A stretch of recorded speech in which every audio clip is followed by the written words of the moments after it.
Hi friends, welcome to my channel. అందరు ఎలా ఉన్నారు? నేను మా ఫ్యామిలీతో కలిసి యాదగిరిగుట్టకు వెళ్తున్నాము. ఇదంతా నైట్ జర్నీ.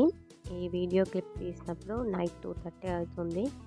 అస్సలు నిద్రలేదు, అందుకే మా ఫేసెస్ ఇలా ఉన్నాయి. అక్కడ రీచ్ అయ్యేసరికి మార్నింగ్ 5 అయింది. ఇక్కడ గుండంలో భక్తులందరూ స్నానాలు చేస్తున్నారు. ఇక్కడ గుండం చాలా అంటే చాలా స్పెషల్గా ఉంది. గుడి చుట్టూ కొండలే ఉన్నాయి. గుండం చుట్టూ ఎటు చూసినా కొండలే, కొండల మధ్యలో ఉంది. స్పెషల్గా వాష్రూమ్స్ కూడా ఉన్నాయి. మేము అక్కడే రెడీ వచ్చేసాము. ఇక్కడ ప్లేస్ బాగుంది, వ్యూ అని చూడడానికి వచ్చాము. కొన్ని ఫొటోస్ కూడా తీసుకున్నాము. ఇక్కడ చాలా చల్లగా ఉంది. అలాగే నైట్ మొత్తం నిద్రలేదు, సో వాయిస్ టోటల్గా చేంజ్ అయిపోయింది. అందరూ కూడా ఫ్రెష్ అవ్వడానికి వచ్చిన వాళ్ళే. ఎర్లీ మార్నింగ్ చాలామంది భక్తులు ఇక్కడ కూడా స్నానాలు చేస్తున్నారు. మేమైతే ఆల్రెడీ రెడీ అయిపోయాం. ఇక్కడ చూస్తున్నారు కదా, వీళ్ళందరూ స్నానాలు చేయడానికి, ఫ్రెష్ అప్ అవ్వడానికి ఇక్కడ వెయిట్ చేస్తున్నారు. మేము ఇలా వెళ్తున్నప్పుడు అక్కడ పూలు కనిపించాయి, కొనుక్కున్నాము.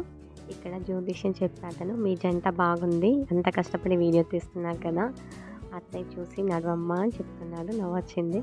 ఫైనల్గా మేము బస్ స్టాండ్కి వచ్చేసాం. ఇక్కడ నుండి ఫ్రీ బస్సెస్ ఉంటాయి గుట్టపైకి. 5 minutesకి ఒక బస్ వచ్చినా సీట్ మాత్రం ఎక్స్పెక్ట్ చేయొద్దు. ఫుల్ పబ్లిక్ ఉన్నారు. ఇక్కడ ఆటోస్, ఎలక్ట్రికల్ వెహికల్స్ కూడా ఉన్నాయి. వాటికి మాత్రం ఛార్జెస్ తీసుకుంటున్నారు. మా ఫ్యామిలీలో ఒక్కరు కూడా సీట్ దొరకలే, అందరం నిలబడి ఉన్నాము. ఇక్కడ వెళ్ళేటప్పుడు సరౌండింగ్స్ మాత్రం చాలా అంటే చాలా బాగున్నాయి. మొత్తం నీట్గా ఉన్నాయి. అలాగే చెట్లు, ఈ వెదర్ చాలా బాగుంది. పైకి వెళ్ళేటప్పుడు చాలా టర్నింగ్స్లా ఉంది. అరకు వెళ్తే ఎలా ఉంటుందో టర్నింగ్స్ అలా ఉన్నాయి. బస్ ఎక్కిన 5 minutesకే పైకి రీచ్ అయిపోతాము. ఎన్ని ఫ్రీ బస్సెస్ ఉన్నా సరే పబ్లిక్ కూడా అంతకంటే ఎక్కువ ఉన్నారు కాబట్టి సీట్ అయితే అస్సలు దొరకలేదు మాకు. అలాగే ఆటోస్కి పర్ పర్సన్ 120 అలా ఛార్జ్ చేస్తున్నారు. అలా కొంచెం చేత కాని వాళ్ళకి, నడవడం సరిగ్గా రాని వాళ్ళకి కూడా ఎలక్ట్రికల్ వెహికల్స్ ఉన్నాయి. సేమ్ అవి కూడా 120, 140 అలా ఛార్జ్ చేస్తున్నారు గుట్టపైకి. ఆటోస్ వెళ్ళే దారిస్ వేరే ఉన్నాయి. ఇది ఎంట్రన్స్ టెంపుల్ లోపలికి. ఇది గుట్ట పైన బస్ స్టాండ్. ఇక్కడికి వచ్చేసాము, ఆల్రెడీ దిగేస్తున్నాం మనం. ఇక్కడ మొత్తం పార్కింగ్ చూడండి, కార్లు అలాగే బస్సెస్ ఫుల్ అయిపోయాయి పార్కింగ్ తోటి. ఇక్కడ నుండి చూస్తే టెంపుల్ కూడా కనిపిస్తుంది. ఇక్కడ ఈ బస్ స్టాండ్ నుండి ఫ్రీ దర్శనం అలాగే స్పెషల్ దర్శనం కూడా అవైలబుల్గా ఉంది. అక్కడ కనిపిస్తుంది చూడండి టెంపుల్. 4 floors ఎక్కాలి మనం. 4 అంతస్తులు ఎక్కితే గుడి కనిపిస్తుంది. గుడి లోపలికి వెళ్ళొచ్చు. ఇక్కడ కూడా అన్ని ఫెసిలిటీస్ ఉన్నాయి. ఫ్రీ. ఒక్కొక్క పర్సన్కి స్పెషల్ దర్శనం అయితే 150 rupees ప్రత్యేక దర్శనం, బ్రేక్ దర్శనం అయితే 300 rupees టికెట్. స్పెషల్ దర్శనం వాళ్ళు ఇలా వెళ్ళొచ్చు. ఇది అన్నట్టు రూటు. ఇదేమో స్టెప్స్ ద్వారా ఇక్కడ గోపురం నుండి పైకి వెళ్ళడానికి మెట్లు. టోటల్గా 400 మెట్లు ఉంటాయి. ఇది పైకి వెళ్ళేటప్పుడు ఇదంతా కొండ పైన చాలా చెట్లు ఉన్నాయి. ఫుల్ నీట్గా మెయింటైన్ చేస్తున్నారు. సరౌండింగ్స్ అయితే చాలా అంటే చాలా బాగున్నాయి. ఇవేమో విఐపి గెస్ట్ హౌస్లు, అలాగే సీఎం రూమ్స్ ఇవి ఉన్నాయి. ఎలక్ట్రికల్ వెహికల్స్ ఎలా ఉంటాయి, వీటికి స్పెషల్ రూటర్స్ ఉంటాయి. ఫోన్స్ మాత్రం అస్సలు అలో లేదు. ఒక్కొక్క ఫోన్ 10 rupees ఇచ్చి ఇక్కడే పెట్టేసుకోవాలి. అలాగే లగేజ్ స్టోరేజ్ చేసుకోవడానికి కూడా ఉంది. ఇక్కడే లగేజ్ పెట్టుకోవడానికి సేమ్ 10 rupees. కానీ ఇక్కడ లగేజెస్ మాత్రం ఓపెన్ ప్లేస్లోనే పెడుతున్నారు. ఇదేమో బయట నుండి అవుట్ సైడ్ ప్రాంగణం అని ఉంది. ఇక్కడ అన్ని ఫొటోస్, వీడియోస్ తీసుకోవచ్చు. ఇక్కడ చిన్న క్యాంటీన్ ఉంది. క్యాంటీన్ పక్కనే ఫ్రీ దర్శనానికి దారి. ఇక్కడ లోపల కూడా అన్ని రకాలుగా చెక్ చేసి, బాయ్స్ని వేరేలాగా, గర్ల్స్ని వేరేలాగా సెక్యూరిటీ ఎంట్రన్స్ అన్నీ చెక్ చేశాకే లోపలికి పంపిస్తున్నారు. ఇక్కడ నుండి స్టార్ట్ అయితే మనం 4 అంతస్తులు పైకి వెళ్ళాక గుడి కనిపిస్తుంది.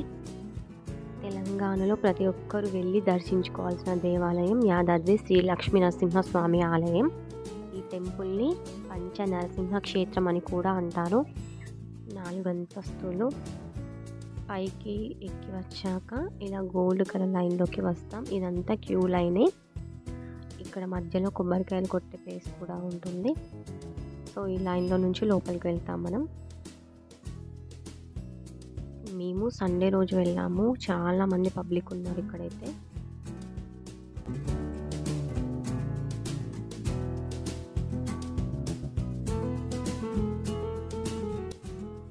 ఇది టెంపుల్ ఫ్రంట్ వ్యూ. ఈస్ట్ గోపురం. అందరూ దర్శనానికి ఇక్కడ నుండి ఎంట్రీ అవుతారు. ఎగ్జిస్ట్ ఏమో వెస్ట్ గోపురం. బయటకు వెళ్ళే దూరమో వెస్ట్ సైడ్ నుంచి, లోపలికి వెళ్ళే దారేమో ఈస్ట్ సైడ్ నుండి. ఇప్పుడు చూస్తుంది లోపలికి ఎంట్రీ అయ్యే దారి. ఓల్డ్ టెంపుల్ 2 ఎకరాలలో ఉండేదట. ఇప్పుడైతే 16 ఎకరాలలో కట్టారు. 16 ఎకరాలకి ఎక్స్టెండ్ చేశారు. ఈ టెంపుల్ మొత్తం ఒకే టైప్ ఆఫ్ స్టోన్తో కట్టించారట. బ్లాక్ స్టోన్, కృష్ణశిల అంటారు. ఒకే ప్లేస్ నుండి తెప్పించారట. గుడి మొత్తం పురాతన పద్ధతిలో నిర్మించారు. ఈ గుడిని నిర్మించడానికి తెలంగాణ గవర్నమెంట్ దాదాపు 1200 కోట్లు ఖర్చు చేసింది. అందులో 248 కోట్లు ఓన్లీ టెంపుల్కి, గుడికి మాత్రమే ఉపయోగించారు. అలాగే surroundings, roads and buildings, facilities వీటన్నిటికీ మిగతావి ఖర్చు చేశారు. ఈ గుడి హైదరాబాద్ నుండి 25 కిలోమీటర్ల దూరంలో ఉంటుంది. ఇంకొక విషయం ఏంటంటే ఈ గుడిలో చాలా వరకు క్యాష్ మాత్రమే తీసుకుంటున్నారు. వెళ్ళిన వాళ్ళు క్యాష్ మాత్రం ఖచ్చితంగా మెయింటైన్ చేయండి. మాలాగా ఫోన్పే, గూగుల్ పే నమ్ముకొని అయితే వెళ్ళకండి.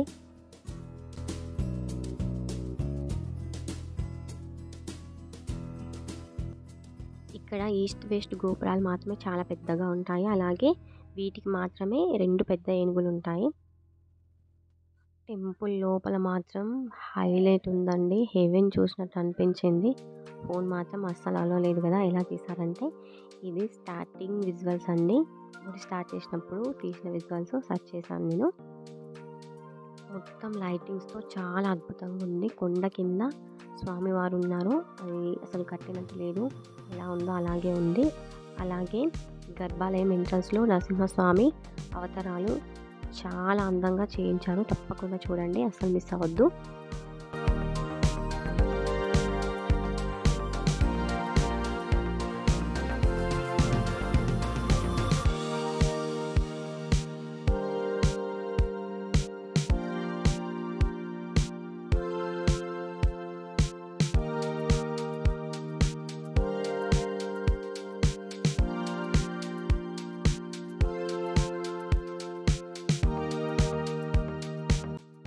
దర్శనం అయిపోయాక అందరూ వెస్ట్ గోపురం నుండి బయటకు వస్తారు. సో ఇక్కడ నుండి మనం మళ్ళీ బయటకు వెళ్ళి ఎగ్జిస్ట్ నుండి వెళ్ళి మొబైల్స్ తీసుకోవచ్చు. అందరు అలాగే చేస్తున్నారు. మేము కూడా అలాగే చేసాము. మా హస్బెండ్ వెళ్ళి ఫోన్ తీసుకొచ్చాడు. అప్పుడే ఇదంతా ఫొటోస్, వీడియోస్ తీసుకున్నాం మేము. అందరు ఇక్కడ ఇలా వెస్ట్ గోపురం నుండే బయటకు వస్తారు. ఎక్కువనైతే పబ్లిక్ ఇక్కడే ఉంటారు. మేము కూడా ఎక్కువ ఫొటోస్, వీడియోస్ ఇక్కడే తీసుకున్నాము. ఇది వెస్ట్ సైడ్ గోపురం. ఇక్కడ చూడండి 2 ఏనుగులు ఉంటాయి. ఈ కట్టడం చూడండి మొత్తం పురాతన పద్ధతిలోనే కట్టారు. పురాతన పద్ధతిలో నిర్మించినా సరే చాలా అడ్వాన్స్డ్ ఫెసిలిటీస్ కూడా ఉన్నాయి. Lightings, ventilation, security, all facilities ఉన్నాయి. ఇలాంటి గుడి కట్టాలంటే చాలా సంవత్సరాలు పడుతుందట. కానీ అడ్వాన్స్డ్ మిషన్స్ వల్ల వీళ్ళు 5 ఇయర్స్లోనే కంప్లీట్ చేశారు. ఈ గుడి 2022 మార్చి 28న ప్రారంభించారు. ఇదంతా సౌత్ సైడ్. ఇక్కడ చాలా తక్కువ మంది ఉంటారు పబ్లిక్. సో ఫొటోస్, వీడియోస్ తీసుకోవడానికి బెస్ట్ ప్లేస్ ఇటు సైడ్.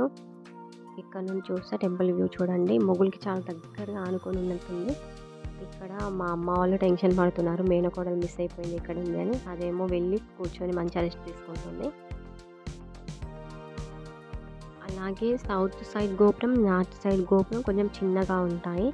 వీటికి మాత్రం ముందు సింహాలు ఉంటాయి. ఈస్ట్ అండ్ వెస్ట్ ముందు మాత్రం ఏనుగులు ఉన్నాయి. చూడండి ఇక్కడ సౌత్ సైడ్ గోపురం ఎక్కువ గోల్డ్ కలర్లో ఉంది కాబట్టి చాలామంది ఫొటోస్ తీసుకోవడానికి వస్తున్నారు ఇక్కడికి. బాగుంది వ్యూ, చూడడానికి మాత్రం సూపర్గా ఉంది. ఇక్కడ ఆర్కిటెక్చర్ మొత్తం పల్లవ, చోళ, కాకతీయ, విజయనగర స్టైల్ యూజ్ చేసి నిర్మించారట. ఒక్కొక్క ప్రాంగణంలో ఒక్కో స్టైల్ యూజ్ చేశారు. కొత్త టెంపుల్ అయినప్పటికీ 100 సంవత్సరాల వెనుక ఎలా దేవాలయం నిర్మించారో అవి చూస్తే ఎలాంటి ఫీలింగ్ ఉంటుందో అలా ఫీలింగ్ అనిపించింది. డౌన్ వ్యూ చూడండి. మేమైతే ఇలా సౌత్ సైడ్ చాలానే ఫొటోస్, వీడియోస్ తీసుకున్నాము. చాలా బాగా అనిపించింది టెంపుల్ మాత్రం. ఈ టెంపుల్ మొత్తం బ్లాక్ స్టోన్ యూజ్ చేసి కట్టించారట. బ్లాక్ స్టోన్ ప్రత్యేకత ఏంటంటే సమ్మర్లో కూల్గా ఉంటుంది, వింటర్లో వెచ్చగా ఉంటాయట. అలాగే కొన్ని వందల సంవత్సరాలు అయినప్పటికీ ఎలాంటి డ్యామేజ్ కాకుండా స్ట్రాంగ్గా ఉంటుందని ఇలా కట్టించారట. ఎక్కువగా అందరూ టెంపుల్ లోపల మెయిన్ విగ్రహాన్ని మాత్రమే బ్లాక్ స్టోన్తో నిర్మిస్తారట. కానీ ఇక్కడ మాత్రం టెంపుల్ మొత్తం ఇదే స్టోన్ యూజ్ చేశారు. ఆకాశానికి ఆనుకుని ఉన్నట్టు అనిపించింది. ప్రతి ఒక్క శిల్పం చాలా చక్కగా చెక్కించారు. చాలా బాగా అనిపించింది. ఇక్కడ నుంచి డౌన్ వ్యూ చూస్తే మాత్రం కళ్ళు తిరిగాయి ఒక్కసారి. ఇంత పైకి వచ్చామా అనిపించింది, అంత బాగుంది డౌన్ వ్యూ. ఇక్కడ గెస్ట్ హౌస్, కళ్యాణకట్ట, అన్నదానం ఇవన్నీ కూడా కనిపిస్తున్నాయి. ఇక్కడ అన్నదానం కూడా ఉంది, చాలా మందికి తెలియదు. అన్నదానం టైమింగ్స్ ఆఫ్టర్నూన్ 12:30 నుంచి 2 PM వరకు ఉంటుంది. ఇక్కడ నార్త్ వెస్ట్ కార్నర్లో చాలా పెద్ద మండపం ఉంది. రథంని ఉంచడానికి కట్టించారు. ఎండకి వానకి తడిచిపోవద్దని షట్టర్ అయితే ఇప్పుడు క్లోజ్ చేసే ఉంది. ఇక్కడ చూడండి రథం ఎంత పెద్దగా ఉందో. ఇదేమో నార్త్ సైడ్. సో అక్కడ రథం దగ్గర వెంకటేశ్వర స్వామి నామాలు ఉన్నాయి కదా, అందరు ఫుల్ ఫొటోస్ వీడియోస్ తీసుకుంటున్నారు. అందరు రిలాక్స్ అవుతున్నారు. మేము కూడా ఫొటోస్ వీడియోస్ దిగాము. నాకు కొంచెం కోల్డ్ అయింది, అందుకే వాయిస్ ఇలా ఉంది, ఏమనుకోకండి. ఖచ్చితంగా సబ్స్క్రైబ్ చేసుకోండి, పక్కనే ఉన్న బెల్ ఐకాన్ని ప్రెస్ చేయండి, లైక్ చేయండి, షేర్ చేయండి. ఆల్రెడీ యాదగిరిగుట్టని విజిట్ చేసిన వాళ్ళు ఎంతమంది ఉన్నారో కామెంట్ చేయడం మర్చిపోకండి. అలాగే టైం చూసుకొని ఖచ్చితంగా వెళ్ళి దర్శనం చేసుకోండి ఇంతవరకు చూడని వాళ్ళు. అలాగే ఇదంతా కూడా నార్త్ సైడ్ మొత్తం రూఫ్ కట్టించారు. ఎండాకాలం బెస్ట్ అన్నట్టు. అందరూ ఎక్కువగా భక్తులు ఇక్కడ ప్రసాదం కొనుక్కొని వచ్చి తింటున్నారు, రిలాక్స్ అవుతున్నారు. నార్త్ సైడ్ చూడండి ఎంత బాగుందో. చాలామంది ఫొటోస్ దిగుతున్నారు. చాలా బాగుంది కూడా లొకేషన్. ఇక్కడ ఫుల్గా రెస్ట్ తీసుకుంటున్నారు భక్తులందరూ. అలాగే ఇక్కడ అమ్మవారు కట్టుకున్నవి వస్త్రాలు అవన్నీ కూడా అమ్ముతున్నారు. ప్రతి సంవత్సరం మార్చి నెలలో బ్రహ్మోత్సవాలు జరుగుతాయి. లక్షల్లో వస్తారట జనాలు మొత్తం. అప్పుడైతే ఇంకా చాలా బాగుంటుంది. తెలంగాణలో మరొక చిన్న తిరుపతి అని పేరు కూడా వచ్చింది యాదగిరిగుట్టకి. కేసీఆర్ గారు ఉన్నప్పుడు చాలా ఇంట్రెస్టింగ్గా కట్టించారు ఇది మాత్రం.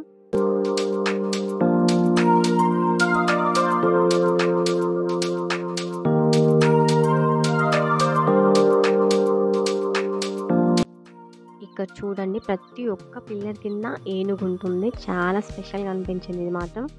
ఇక్కడ అందరూ కిందికి వెళ్ళి ప్రసాదాలు ఇవన్నీ తీసుకొచ్చుకొని ఇక్కడ తింటున్నారు కూర్చొని.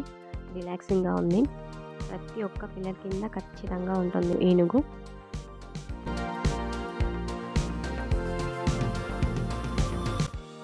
ఇలా కిందికి వెళ్తుంటే ఇక్కడ నిత్య దీపారాధన ఉంటుంది. అలాగే మళ్ళీ ఫ్రంట్ వ్యూకి వచ్చేసాం మనం. దర్శనం చేసుకొని కిందికి వచ్చేటప్పుడు రైట్ సైడ్లో శివాలయం ఉంటుంది. చాలా మందికి తెలియక కిందికే వెళ్ళిపోతున్నారు, మిస్ అవ్వకండి. ఇక్కడ కూడా టెంపుల్ చాలా అంటే చాలా బాగుంది. మేము వెళ్ళాము. దీని అపోజిట్ లెఫ్ట్ సైడ్ ప్రసాదానికి టికెట్లు ఉంటాయి. ఒక టికెట్ తీసుకొని మళ్ళీ పైకి వెళ్ళి ప్రసాదం తెచ్చుకోవాలి. ఇక్కడ శివాలయంలో టెంపుల్ కూడా సేమ్ యాదాద్రి గుట్ట అక్కడ ఎలా కట్టారో పక్కన ఇది కూడా సేమ్ అలాగే ఉంది. పురాతన కాలంలో కట్టినట్టు ఇక్కడ నంది చూడండి ఎంత బాగుందో. అందరూ చెవులలో ఏదో చెప్తున్నారు. అలాగే ఆ కొమ్ముల మధ్య నుండి శివుని చూస్తున్నారు. అక్కడ మా హస్బెండ్ ఉన్నాడు, హాయ్ చెప్తున్నాడు. శివుడి గర్భాలయంలోకి ఫోన్ అలో చేయలేరు. ఇటు సైడ్ నుంచి బయటికి వెళ్తున్నాం. ఇక బయటికి వెళ్ళేటప్పుడు షాపింగ్స్ కూడా ఉన్నాయి. ఫుల్ రేట్లు ఉన్నాయి. ఒక చిన్న పర్స్ తీసుకున్న 100